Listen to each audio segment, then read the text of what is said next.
Hello Pokemon XYZ fans, Drasty here, and today we're going to be talking about Pokemon XYZ 42 and 43? I don't know what to call this episode. It was an hour-long special. Heck, I didn't even know what to say about this episode, but let's just take 5 seconds and appreciate... No.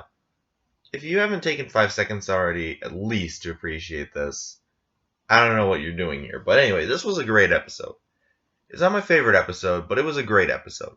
I feel like you can't take hour-long episodes and say they're your favorite episode, because they're almost like a short movie, and it's just not fair to put them as on the episode list. But nonetheless, as a special, this is probably a very good special in many ways. So let's go over why I thought this was a great special and why I think you should look at this as a good special. First of all, we get to see Lysander's plan fully unravel, so that means this is over. The Team Flare arc is over. That's great. That in and of itself is great. Second of all, this is the first time I believe that we've ever seen a large gathering of, a large full-out battle like this in the anime. I mean, like, everyone's here. We got all the gym leaders. We got 2 champions. We got Team Rocket. I mean, the amount of people who were involved in this was just phenomenal in every sense of the word. Like, there was no reason why we should not see this as a phenomenal episode, and it's just great. Like, why would you not like this, in my opinion? Like, I mean, just the sheer scope of this alone almost makes it a great episode. But, of course, scope alone is not what makes episodes great. So let's get into that. First of all, this episode definitely showed us a lot about Ash's character and his relationships with his Pokemon. I mean, to see this battle just shows us, like, and when I say relationships with Pokemon, I just mean his relationships with other people too. Because, I mean, Ash is going at this too, but, I mean, heck, we see that all along, all the characters have just been on all of this together. Like, Ash has not only just, like, beat them, done that sort of deal. I mean, the gym leaders are, they saw Ash and they recognized talent. Like, I mean, in previous generations, Ash has beaten gym leaders, and I mean, they've been like, oh, you did a good job, but I mean, at the end of the day, they were kind of more or less either A, taking pity on him, or B, it was just another gym battle. But with Ash actually, like, completely, out of the blue, did amazing. Like, his strength is something that the gym leaders specifically recognized and were waiting for. Because, I mean, like, the gym leaders practically had meetings over Ash with the champion. And this just shows, I think, the degree to which the gym leaders have unity. And, I mean, I have not seen this sort of unity among gym leaders before. Like, it kind of seems like gym leaders are kind of this thing that goes on before. Like, in other regions, like, gym leaders kind of seem to be doing their own thing.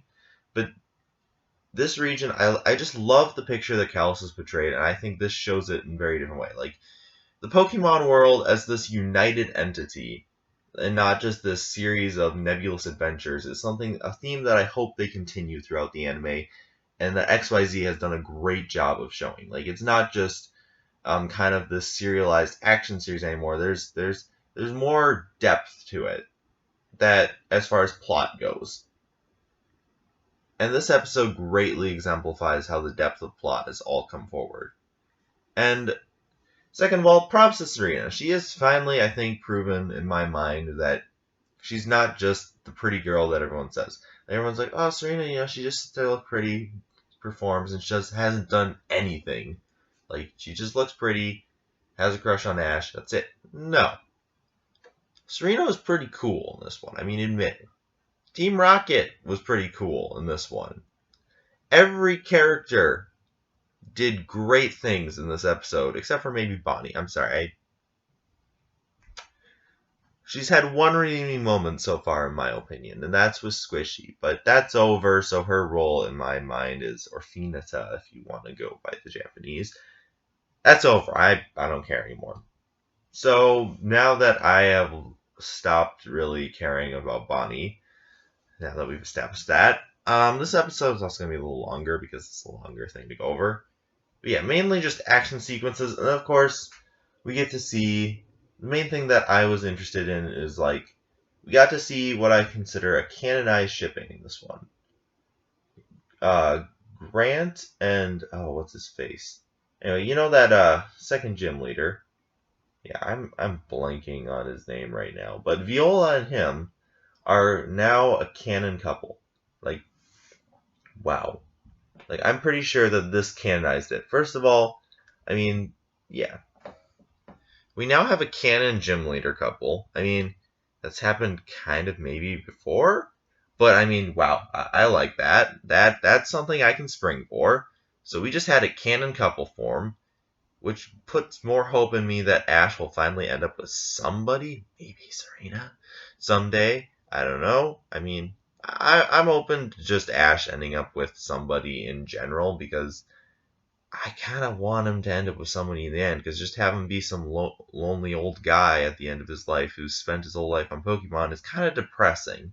Because when he goes over his life and is like, I didn't really do anything. I just kind of devoted my life to myself, and yeah, I saved the world a couple of times, but there was nobody I really developed a close connection to that I can really say. I mean, like, yeah, he's had his companions over the years, he's had some very close friends, but he just really hasn't invested, deeply with anyone because I know, like, you'll say, well, there's those people, but he leaves. He's a traveler, and travelers, as much as you might want to argue otherwise, their relationships don't get as deep as stationary people do. I mean, being stationary allows roots to grow, and while you're traveling, you can form tight bonds. The fact is, those bonds will always be can't reach their maximum potential over distance, which is why long distance relationships don't work, and which is why friends drift away when you move to different cities.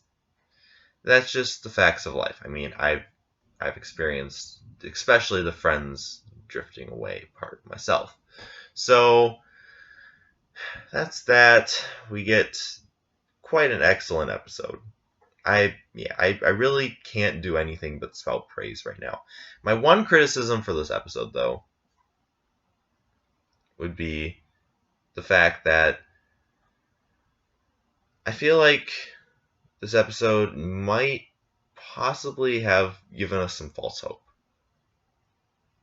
Like, I loved, like, everything about this episode. The themes about human strength as a group, how, yeah, we're weak as individuals, but it's our human spirit that drives us. They said feelings. I'm pretty sure they meant spirit. The Japanese word they used was rather, it's a little difficult. It's a concept that doesn't exactly exist in English. So, yeah, I looked into that. And then, yeah, it just, this, I, yeah, this episode kind of sets the bar higher. And I mean, with Pokemon Generations coming out, the bar has definitely been set higher. And my one concern is that we won't see anything really live up to this in the future. I feel like when we move to Aloha, we're going to see a regression, which will be almost worse than Diamond and Pearl, because I mean, while Diamond and Pearl was a regression, it wasn't to the extent that we're gonna see when XYZ moves there. I mean, like, if X, it would, like, I feel like falling down from XYZ would be a major fall. Like, I get it that Ash won't be as cool as he was at the end of XYZ. That's unrealistic. I mean, the only time we've seen that is maybe Johto, Kanto to Johto and Orange Islands and such. Possibly even Hoenn. But to see a fall like we saw in Unova, I mean, we've seen some implications that he won't fall that far. He still has the kind of Z powers going on, but whether that'll be later or mid-anime, we still don't know. So I guess I'm kind of looking into the future, but this has really set my standards high, as it should have all of us. And also, it leaves me concerned that, I mean, like, we know how Serena feels and things, but it kind of feels like this is also, like, what's gonna happen. I mean, we haven't seen Ash and Serena really have a personal moment yet recently, ever since this started. I'm really interested to see what happens between them after this is all over. I mean, granted, it's not going to be anything major. I'm pretty sure of that. I wouldn't bet my firstborn son or daughter on that, but like I said, it's in the cards. It's probably more like the 2, so no one's going to play it. But yeah, I would expect something at least moving that shows a definite shift in their actual relationship than the romantic division that's kind of been, I mean, more or less Serena orientated. I mean, yeah, Ash has done some sweet stuff, but he's not exactly, just forget about it if you think that they're in a relationship currently, because we know that Serena wouldn't be acting the way she is if they currently had something like that going on. But definitely, I believe that their relationship could develop much further, but there's a very short amount of time for it. So I'm just concerned how they're going to pull off Serena in the end of this, because I feel like to do her justice, they're going to have to at least show a significant leap forward in how their relationship has gone, or some significant shift. Because I mean, to just have Ash, I mean, because if Ash leaves Serena, they're going to need to do something to not make it like a cold turkey ditch that's just going to leave Serena emotionally crushed and regress in her character growth. I mean, like, yeah, I know personally that, when somebody leaves you like that, it can hurt. So, yeah, sorry, too many personal details. The point is that's gonna cause some issues. If I just hope that whatever they do, they need to have a good cleanup job next episode. So I'm interested in what that's going to be. I mean, they're going to explain some stuff about Clement, but I guess the thing I'm more concerned about is, what are we supposed to think about Serena? Okay.